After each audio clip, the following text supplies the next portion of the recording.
நம்மளுடைய தமிழகத்துல புதிதா ரேஷன் கார்டு அப்ளை பண்ணவங்களுக்கும், பழைய ரேஷன் கார்டுல கரெக்ஷன் பண்ணவங்களுக்கும், புதுசா ரேஷன் கார்டு இப்ப வரைக்கும் கிடைக்கல.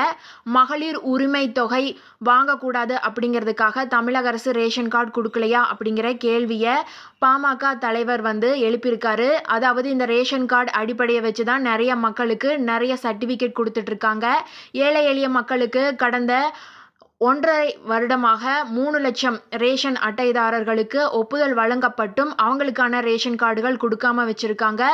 தமிழக அரசு எப்படிப்பட்ட காரணங்கள சொல்லியிருந்தாலும், இந்த ரேஷன் கார்டுகள தடை பண்ண எந்த ஒரு அதிகாரமும் இல்ல அப்படின்னு சொல்லி நெறைய பேர் ஒரு கோரிக்கைய வச்சுட்டு இருக்காங்க.